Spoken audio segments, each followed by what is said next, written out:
बिस्मिल्लाहिर्रहमानिर्रहीम। अस्सलाम वालेकुम नाज़रीन, वेलकम करता हूं जी आपके अपने मालूमाती चैनल पर। नाज़रीन, आज का जो लेक्चर है जी, इसमें हम जानने की कोशिश करेंगे कि दिवालिया किसे कहते हैं। अगर कोई मुल्क दिवालिया हो जाता है तो उसके उस मुल्क के ऊपर कौन से मनफी असरात पड़ते हैं, और साथ साथ हम ये भी देखेंगे कि क्या पाकिस्तान दिवालिया होने जा रहा है। इसके साथ साथ हम देखेंगे कि मुल्क के फॉरेन रिजर्व्स क्या होते हैं, इंपोर्ट एक्सपोर्ट फॉरेन डेफिसिट क्या होता है। इस तरह की बेसिक टर्म जो हैं उनके बारे में आज आपका मालूमात जो है उसको बढ़ाने जा रहा हूं। तो उम्मीद करूंगा कि आज का लेक्चर देखने के बाद आप जान जाएंगे कि दिवालियापन क्या होता है और इसके मनफी असरात क्या होते हैं, और ये भी जान जाएंगे क्या वाकई पाकिस्तान डिफ़ॉल्ट होने जा रहा है। तो शुरू कर लेते हैं। सबसे पहला बेसिक क्वेश्चन आदमी हमारे सामने आता है कि दिवालिया होता क्या है, what does default mean. So simple अल्फाज में आपको बताने वाला हूँ कि कोई भी मुल्क जब बाहर के मुल्कों से या बाहर के मालियाती इदारों जैसा कि IMF और वर्ल्ड बैंक वगैरह हैं, इनसे लिए गए कर्ज़े तय की गई शराइत के तहत वापस करने की सलाहियत खो देता है, तो वो मुल्क डिफ़ॉल्ट करार दे दिया जाता है बैनुल-अक़वामी तौर पर। उसको कहा जाता है कि ये मुल्क डिफ़ॉल्ट कर गया है। फिर सुन लीजिए कि जो मुल्क बाहर के मुल्कों से या बाहर के मालियाती इदारों से या बैंकों से लिए गए कर्ज़े तयशुदा शराइत के तहत वापस नहीं करता, उसको डिफ़ॉल्ट करार दे दिया जाता है। आपको बताते चलें कि दो किस्म के कर्ज़े होते हैं हर मुल्क के ऊपर, एक अंदरूनी कर्ज़ा होता है, एक बैरूनी कर्ज़ा होता है। अंदरूनी कर्ज़े तो मुल्क जो है वो अपने मुल्क में करेंसी छाप के वापस कर देता है, लेकिन जो बाहर के कर्ज़े होते हैं वो करेंसी छाप कर वापस नहीं हो सकते, क्योंकि वो डॉलर की सूरत में लिए होते हैं और डॉलर की सूरत में उनको वापस करना होता है। अब आप समझ चुके होंगे कि डिफ़ॉल्ट क्या होता है। अब डिफ़ॉल्ट से ही निकलता है जी कोई मुल्क डिफ़ॉल्ट क्यों करता है। तो जी डिफ़ॉल्ट कोई मुल्क इसलिए करता है कि उसके जो फॉरेन रिज़र्व होते हैं वो ख़त्म हो जाते हैं। अब फॉरेन रिज़र्व क्या होते हैं, ये भी क्वेश्चन नंबर 3 जो है हमारे ज़हन में आया है। तो जो फॉरेन रिज़र्व जो होते हैं ये किसी भी मुल्क का कौमी ख़जाना होता है। इसमें मुल्क के कौमी ख़जाने में जो है डॉलर की सूरत में उसके फॉरेन रिज़र्व होते हैं, जिसके जितने ज़्यादा फॉरेन रिज़र्व होते हैं वो मुल्क माशी तौर पर उतना ज़्यादा मजबूत होता है। आपकी मालूमात के लिए आपको बताएं कि पाकिस्तान के फॉरेन रिज़र्व हैं टोटल 20 अरब डॉलर के अराउंड अबाउट। अब कोई भी पाकिस्तान ने जो किस्त अदा करनी है, कर्ज लिया हुआ है बाहर से, तो वो डॉलर की सूरत में इन फॉरेन रिजर्व से बाहर के मुल्कों को कर्जा वापस करेगा। अब नाज़रीन, अगला क्वेश्चन हमारे जहन में ये आता है कि ये फॉरेन रिजर्व जो हैं ये क्यों ख़त्म होती हैं। तो फॉरेन रिजर्व जनाब आपके इसलिए ख़त्म होते हैं कि आपकी जो इंपोर्ट होती है वो एक्सपोर्ट के मुकाबले में ज़्यादा हो जाती है। इसका क्या मतलब हुआ कि आपके यहाँ डॉलर कम आ रहे हैं और बाहर के मुल्क में डॉलर ज़्यादा जा रहे हैं।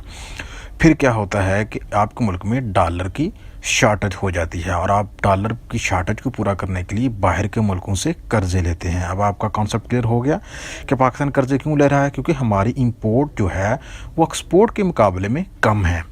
और जब आपके मुल्क में डॉलर की शॉर्टेज पैदा हो जाती है तो फिर क्या होता है, ये बेसिक क्वेश्चन है। तो नाज़रीन, फिर ये होता है कि आपके मुल्क में जो आपकी लोकल करेंसी की जो वैल्यू होती है वो डॉलर के मुकाबले में गिरना शुरू हो जाती है। जैसा कि इस वक्त पाकिस्तान में हो रहा है कि हमारी जो लोकल करेंसी है वो डॉलर के मुकाबले में गिर रही है, मुसलसल गिर रही है। एक अमेरिकी डॉलर के इक्वली पाकिस्तान के 180 रुपये बनते हैं।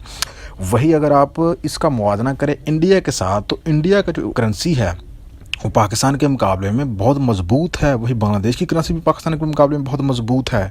एक अमेरिकी डॉलर जो है वो 75 इंडियन रुपीज़ की इक्वल बनता है। वही बांग्लादेश के टिक्के की अगर बात करें तो वो भी एक अमेरिकी डॉलर के बदले में 85 टिक्के बनते हैं बांग्लादेश के। वही पाकिस्तान के एक अमेरिकी डॉलर के बदले में 180 रुपये बनते हैं।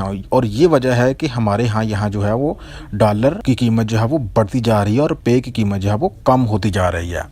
अब अगला क्वेश्चन है, क्या वाकई पाकिस्तान डिफ़ॉल्ट होने जा रहा है। तो नाज़रीन, पाकिस्तान डिफ़ॉल्ट तो नहीं होने जा रहा, लेकिन ये मुमकिन है, क्योंकि जो अलामात किसी मुल्क के डिफ़ॉल्ट होने के लिए होती हैं उनमें से कुछ अलामतें सामने आना शुरू हो गई हैं। जैसा कि पाकिस्तान के जो फॉरेन रिज़र्व हैं वो कम हो रहे हैं और साथ साथ हमारी जो इंपोर्ट एक्सपोर्ट है उसमें भी बहुत ज़्यादा डेफिसिट पैदा हो गया है। हमारी इंपोर्ट जो है वो ज़्यादा है, एक्सपोर्ट कम हैं।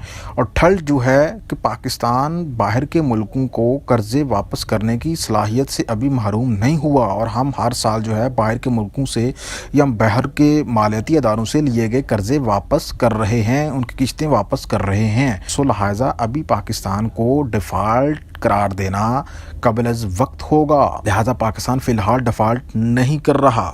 اب 8واں کوشچن ہے کہ اگر کوئی ملک ڈیفالٹ کر دے تو پھر کیا ہوتا ہے؟ تو ناظرین اس کے لیے 3 کام ہوتے ہیں۔ پہلا کام یہ ہوتا ہے کہ اس ملک کو باہر کے جو ادارے ہوتے ہیں، مالیاتی ادارے ہوتے ہیں، وہ قرضے دینا بند کر دیتے ہیں۔ سیکنڈ ہے ناظرین کہ اس ملک کے جو ڈیفالٹ کر گیا ہے، جو باہر کے مالیاتی اداروں کے قرضے واپس نہیں کر پایا، تو پھر اس ملک کے باہر کے ملکوں میں موجود جو اثاثے ہوتے ہیں ان کو ضبط کر لیا جاتا ہے بین الاقوامی طور پر۔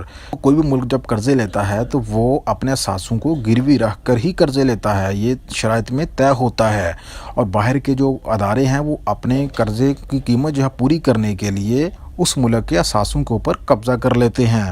اور تیسرا یہ ہوتا ہے کہ کوئی بھی ملک جو ہے اس ڈیفالٹ شدہ کنٹری کے اوپر ٹرسٹ کرنے کے لیے تیار نہیں ہوتا، اور آئندہ کے لیے وہ اس کنٹری کو قرضے دینے سے کتراتا ہے، اور باہر کے ملک جو ہے وہ اس ملک کے ساتھ آدھار ٹرانزیکشن کرنے سے کتراتے ہیں۔ تو ناظرین یہ مین ٹرمیں تھی جو کہ آپ کے لیے بنائی تھی میں نے خصوصی طور پہ۔ امید کروں گا کہ ویڈیو آپ کو اچھی لگی تو لازمی لائک کریں، فیڈ بیک کا اظہار کریں، چینل کو سبسکرائب کریں۔ خدا